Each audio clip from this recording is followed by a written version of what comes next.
សូមក្រាបថ្វាយបង្គំនិងសូមចម្រើនពរញាតិញោមពុទ្ធបរិស័ទការបានត្រាស់ដឹងនៃព្រះសម្មាសម្ពុទ្ធបរមគ្រូជាម្ចាស់នៃយើងបន្ទាប់ពីទទួលការផ្ចាញ់ផ្ចាលជាមួយពពួកទេវបុត្រមីមកក្នុងរាត្រីនោះនៅក្នុងបឋមយាមនៃរាត្រីកាល15កើតខែវិសាខនេះនោះទៀតសោតទ្រង់បាននៅសម្រេចនៅញាណ3ឬក៏វិជ្ជា3មួយពពេនិវាសានុសតញ្ញាណគឺការដឹងនៃការរលឹកឃើញទីកន្លែងនឹងជាតិដែលទ្រង់ធ្លាប់យួនយកកំណើតពីមុនទាំងអស់ព្រមទាំងសភាពកោត្រៈត្រកូលសេចក្តីសុខទុក្ខអាយុសង្ខារចំណីអាហារនិងហេតុផ្សេងៗក្នុងជាតិនោះការព្រះបរមមហាបុរសបាននៅពពេនិវាសានុសតញ្ញាណក្នុងបឋមយាមហើយដល់មជ្ឈមយាមទ្រង់ពិចារណានៅនិស័យរបស់សត្វដតីក្រៅពីព្រះអង្គទៀតថាហើយទ្រង់ក៏បានឃើញនៅអំពើ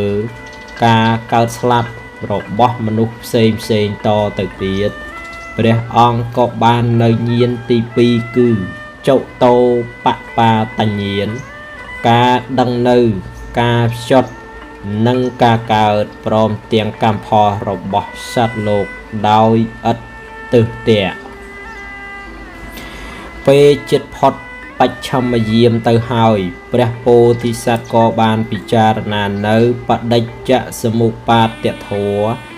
ដោយវិធីបញ្ច្រាស់បណ្ដោយចុះឡើងហើយក៏ទ្រង់បាននៅញាណទី3ហៅថាអាសវខយញ្ញាណ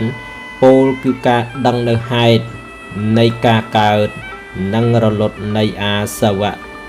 គ្រឿងសៅមកព្រះធរណីក៏កំរើករំពើកអស់វិរៈ12ដង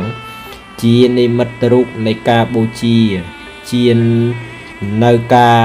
បានត្រាស់ដឹងនៅសបញ្ញត្តញ្ញាណរបស់ព្រះសិទ្ធត្ថគោតមជាបរមគ្រូសម្មាសម្ពុទ្ធធម្មជាតិទេវតានានាបានបញ្ចេញកម្រងផ្កាបានលើកទង់ជ័យឡើងថ្វាយនៅសេចក្តីត្រេកអររបស់ខ្លួន